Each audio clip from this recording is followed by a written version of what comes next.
Hey, everybody. Thanks for joining. I'm Major Hilliard, a best-selling international author and the co-founder of MH Estates Capital Partners.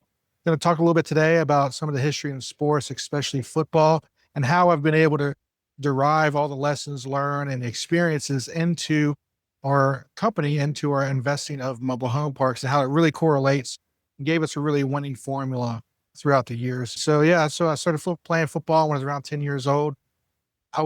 I tried all the kind of sports. My parents were trying to be very cognizant of getting hurt. So I started doing soccer and baseball, the normal stuff. The problem was I was just too aggressive and I was getting kicked out of games and I just wasn't really harboring it, didn't really like it. And then they said, let me try football. We tried football and I absolutely loved it.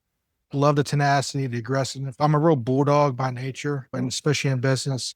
I like to get in, get it done. Let's finish. All right, and move to the next one. I don't like things lingering on, and I carried over into my football career and to where we are now. But yeah, I absolutely love it. And there's a lot of things that correlate over. So during college is when it really got tough. As you guys know, the playing field goes up, and that happens in business as well. When you go from just few investments, when I started out reading the book and flipping mobile homes, from that to actual buying parks, which is a whole nother stature, and then going from syndication kind of mom and pop to a larger fund deal where we have consortium investors working and partners working together to build out a large portfolio that just like in pee wee ball to high school to college, the playing field gets much tougher and much more aggressive, much more intense. And carrying that over has been allowing us to take those bigger risks and those big jumps because it is scary. You don't know what you're walking into, but you got to learn to just grow with it, be aggressive, and just always pursue and never give up. So a little bit about me and where I played on the field all the way through up to college. I was a 60-minute man, meaning that as soon as I got on the field, I never got off other than kickoff receive because I needed some kind of break. But I played offensive line, offensive guard, defensive tackle, and I was also a long snapper. So literally anything but a kickoff. And they actually had me on kickoff. I was a buster because they would come running down the field and try to put 4 or 5 guys in front of the receiver who received the kick. And my job was to bust them up so they have a lane to run through, which probably wasn't great for mental health, but hey, it was fun. But I started out as the offensive line and then defensive line. And what's interesting is the characteristics of when it comes to offensive line and offense altogether, it's more of a gelled, more of a team cohesiveness. You're working with your partner next to you or to your left, your teammate, in order to get that block, in order to open up that lane for your runner, or to pass block and do your kick step back and make sure the defenders don't, when they do their twists and turns and rolls, that you're able to pick them up because you have to work together. However, on defense, it's almost the opposite. Though it's still a cohesiveness, you're left to your own device. No one's coming to help you, especially with myself being a nose guard, defensive tackle. I was in the trenches. So I was getting 2 or 3 guys double team all day long. I'd have to shed them off, get over to the tackle to tackle their running back or quarterback or whoever had the ball. So it's interesting to see both sides of the coin. And though it's a cohesive team, it's a different kind of mentality going from one to the other. And so obviously learning from a team aspect on the offensive side, how to work with the people next to me, have a great team, can gel, know what each other's thinking, and have arrangements and be able to do audibles on the fly versus on defense. When you're really on yourself, you have one job, it's all on you. You are nothing. And if you don't get through it yourself, you're letting everyone down because you'll be the weak point on that play. So having perspectives really transition over with investments, obviously with Bonnie and then Larry coming aboard and all of our managers and staff that we've had to cogel and work together and learn how to work as a team in order to get to that one goal. However, on the defensive side, you got to be much more aggressive and all comes down to you. So I had to spearhead this thing to get to where we are now, put it on all myself and make sure I always execute because I'll make sure no matter what, I won't let down the rest of my team or my investors. Because that's the point of all of this is that we're spearheading this for a consortium, a group of partners and investors to allow us to all to flourish together and to put all that trust on me and to my team and on our experience. We really don't take for granted. And it's probably the best honor I could have because it really allows us to turn up the heat, crush that coal into a diamond and really perform, and we prefer pressure. We always come through on the pressure, and that's the defensive side. Obviously, long snapper, another portion of it. You got to be able to throw the ball between your legs upside down while getting hit and defended, and be able to hit a small 1-by-1 box chest on a punter. That was quite, and or a field goal too. So that was quite nerve wracking. And it just comes down to performing under pressure, and then, never knowing what's going to happen because you're literally upside down looking through your legs and everything's going to jump on your back. You just got to be ready to just hold it no matter what. And again, that's just the never quitting attitude that correlated ever. So was told I need to share one of our great moments. This is a great one. I was playing college, played at Christopher Newport University, and it's a smaller school. I knew I wasn't going to go pro, so I needed to go into business. It was a great business school, allowed me to play football. And best part, it was at the beach. So after school, I could cut a little class a little early and go to the beach and hang out and talk to the girls, go fishing, whatever. So it was perfect, right? But the best thing that happened, we had a game. We weren't even ranked. We weren't doing too well that year, coming off the previous year. This was my junior year. And the first game that we had was a home game against Mary Hardin Baylor. And Mary Hardin Baylor was a top 3 team in the country. And they were coming at us home all the way from Texas. And what made it so hard and why they were so popular and so good, they ran a no-huddle offense, which, if you're not familiar, usually when a play ends, the offensive side will come together and make their play determination, talk, and have their game plan and come up to the ball. And it allows a time for the defense to reset, be able to react on what they see coming to the line, and get a break. You get about a 20-second, 30-second break in between each play. However, this team ran a no-huddle, meaning that as soon as the play was done, they were back on the ball and they snapped the ball. And the whole reason for that was to tire out the defense, to make us tired, so sloppy, to find openings, because they are much more conditioned because they're controlling the ball flow. We aren't. We have to be very reactive. So the game was very hard and we were very underestimated. And it turned out to be the largest crowd in school history. In fact, they had a bus in bleachers from multiple high schools, and it was a great moment. But we got all the way down to, we were up by 2 and we were on a goal line stand, and it was just a hard-nosed game. We've had 30 seconds left in the fourth quarter. We're up by 2 and they're on the 1-yard line. And so I was a nose guard. So myself and another guy named Juice, great guy, defensive tackle, he and I were plugging up the middle, and obviously we're on the 1-yard. That's where you usually do a quarterback sneak or some push up the middle, and you drive a wedge to try to push them out, meaning that myself and Juice were the weak link. And I was determined not to have that happen. And so I'll never forget, we're up by 2. They're on first down and on a goal. And we stuffed them twice. And then on the third time, they tried to bounce out on the outside. And again, they couldn't jump over. And then our cornerback came around the outside and hit the ball carrier so hard he fumbled on the 5-yard line. We grabbed the ball and won the game. And then after that game, we went from an unranked team to, we were ranked number 7th in the country. And we went on to win our conference championship that year. We did it 3 years in a row, and then went to the playoffs into the second round. Awesome time, awesome game. It's forever etched in school history because it's the first time that the school had really been ranked within the top 10.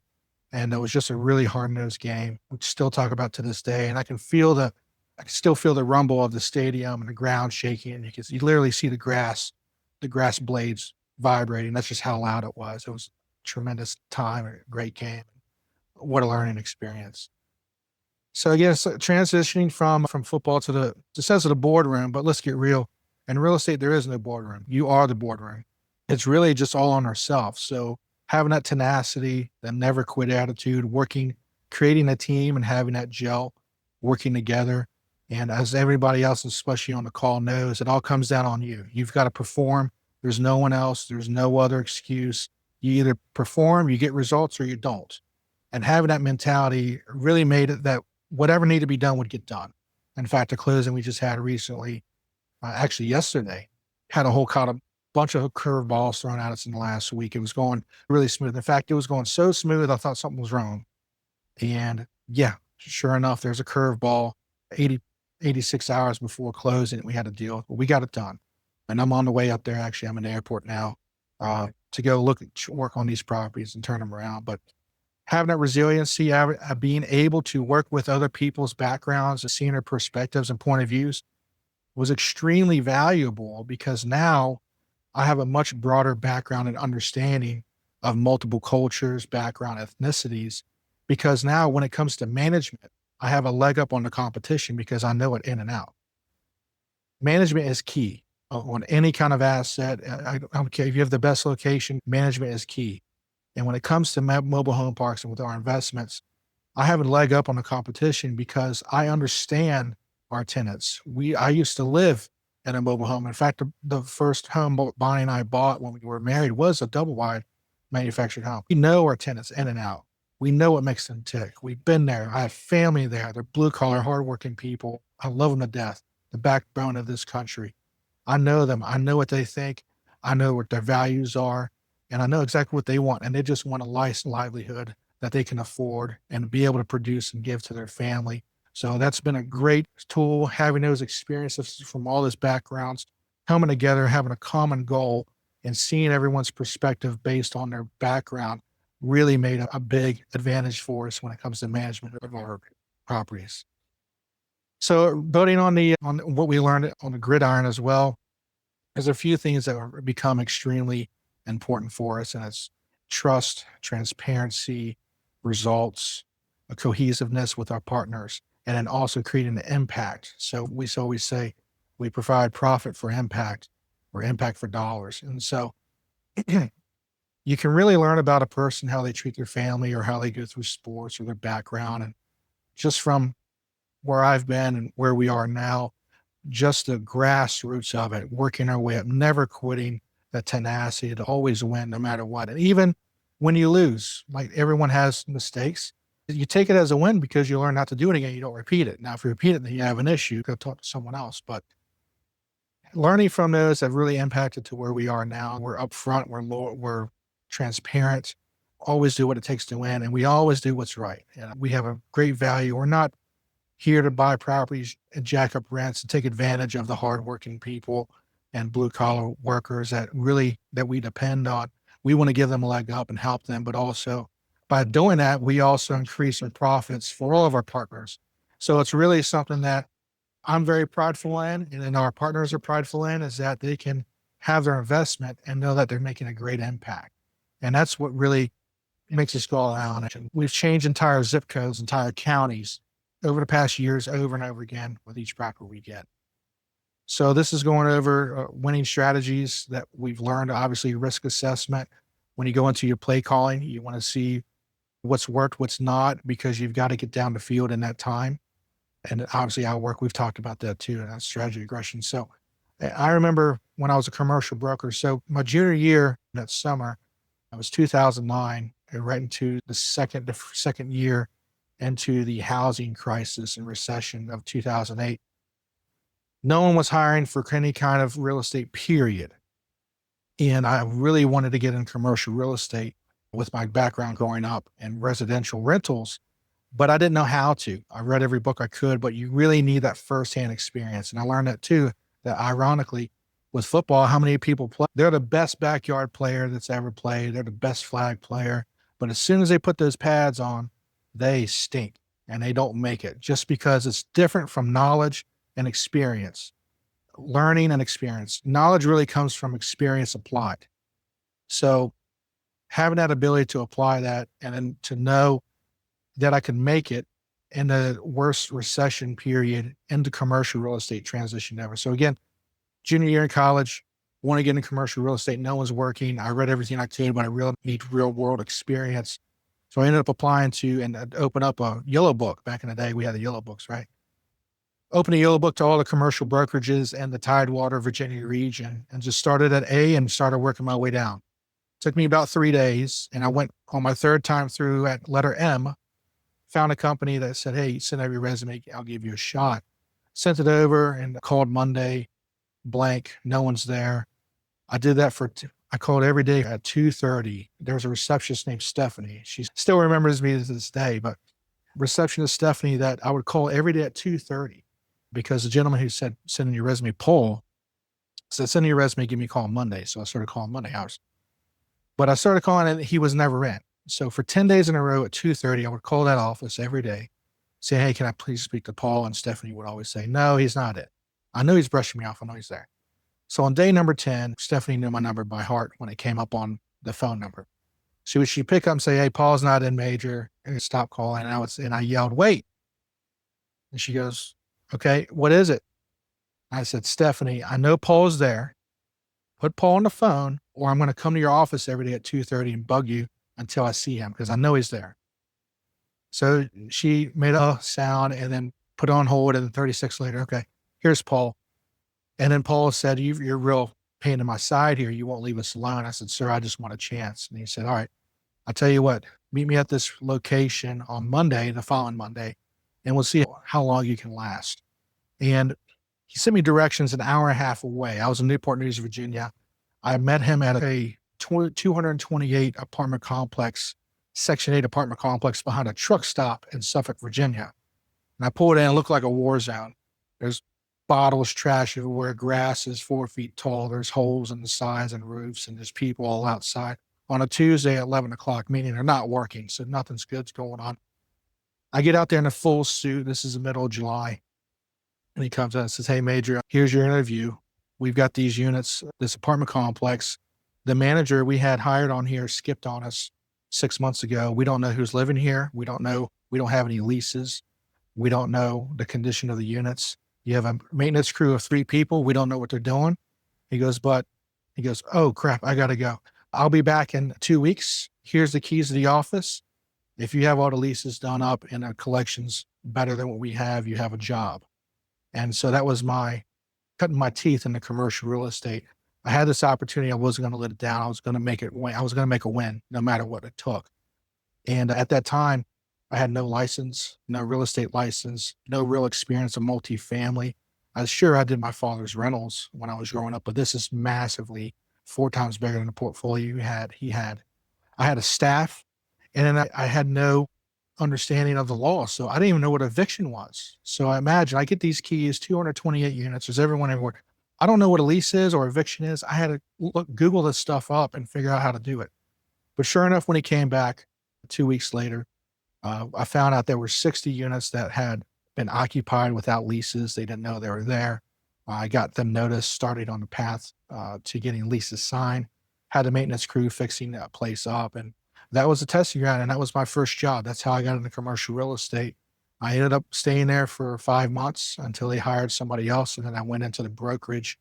And at that point, I needed to get my license. So while I was playing my senior year, I would take courses at night, 3-hour courses for 6 weeks in order to get my real estate license so that I could sell and go into commercial real estate. So I was able to do college, all of my studies, the sports as well. And in the evenings and on the weekends, I was taking the courses needed in order to get my real estate license. And that's my cut. That's how I got in. Just this tenacity, never give up, always take a win, even when it's hard, and just push through. And really knowing that it's going to work out in the end. You just got to trust the process and go through with it. Yeah, this comes to the end, and there's so much subject matter on it. Again, I'm in the airport. I've got a few minutes to go here, but there's so much I've learned over the years through the backgrounds, the losses, the highs, the lows, the training, practice. 95% of how you win is the stuff people don't see. Yes, people will see, and people online, and Henry knows this as well. They'll see the closings, they'll see the sales. They don't see the day-to-day, the 95%, the day-to-day that makes those properties churn out profits by impacting lives and building it to where you appreciate. So we're getting paid to make a property appreciate by helping thousands of families and lives. And we really love what we do. We love our partners. Everyone invests with us and know that not only are we getting great substantial profits and equity, but we're impacting thousands of lives in the process.